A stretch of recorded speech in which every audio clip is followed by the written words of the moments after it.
Hello YouTube, and welcome to my review of Justice League Doom.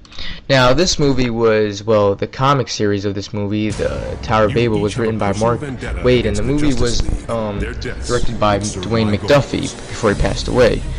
And this movie was fucking awesome. It was one of the best DC animated movies I've ever seen in my life. And it was actually better than Justice League Unlimited Crisis of Two Earths, although I thought that one was more epic, but this one was just amazing. So as you can, the plot of the movie is basically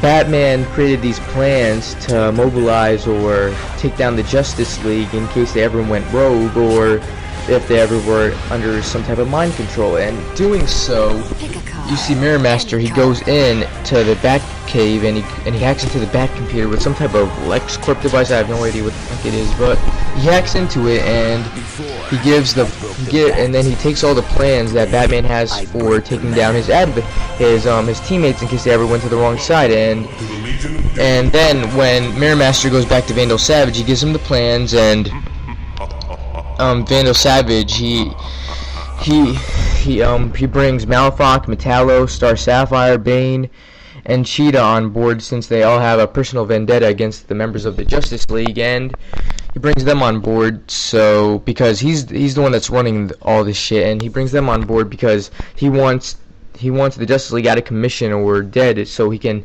get through with another plan, without them stopping him.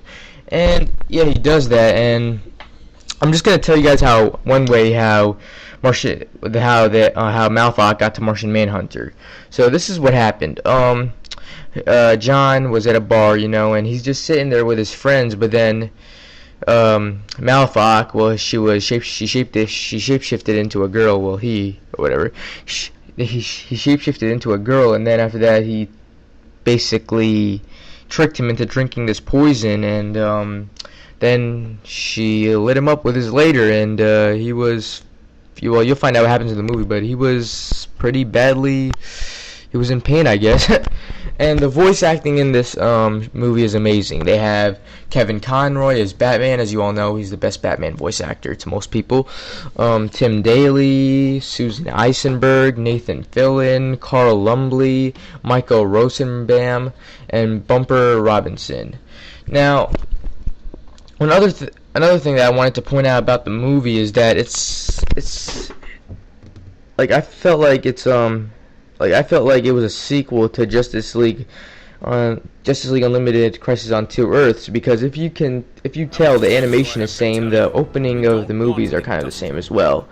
And so I thought that it was basically a sequel, but it seems like it's not. I don't know, but yeah.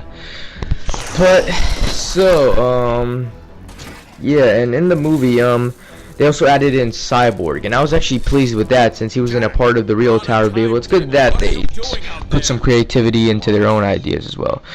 And also it was good to see Alfred, and oh my god, you guys are gonna like, it's crazy how Bane gets to Batman. Batman didn't create a plan to stop himself, but Bane, he just took away. This is what he did. He was actually smart. He just took away his parents from their caskets, and from the graves or whatever, and then Bruce goes out there and he's like, where the fuck are my parents or whatever, and then you see Bane behind him. Well, it's not really Bane, he's basically a citizen right now, because he's not like in uniform, and the Venom's not and he hasn't activated the Venom yet. But then you see how he just transforms into Bane, and he's like I did, bitch, and then he beats the shit out of Batman, and then he kicks him in his parents' own grave, and he's just basically trapped there. But when he gets out, he stops the hell where he recovers the Justice League. But at the end, the Justice League, they were really pissed off. They were like, we're not gonna have this anymore, you're out of our fucking team, and Batman basically goes back to being Batman, I guess, back in Gotham. And yeah, which I thought was pretty cool, because Batman, he's basically the outsider, he's basically the outsider of the team. So that was actually pretty cool. But at the end, you see Superman give him a kryptonite just in case Superman ever went rogue. And yep. And overall, this movie was a really good movie. I'm really pleased with this. It was probably one of the best Justice League anime movies I've ever watched, and yeah, it was just amazing. And alright, YouTube, stay tuned, and I give this one a well-deserved 9 out of 10. See ya.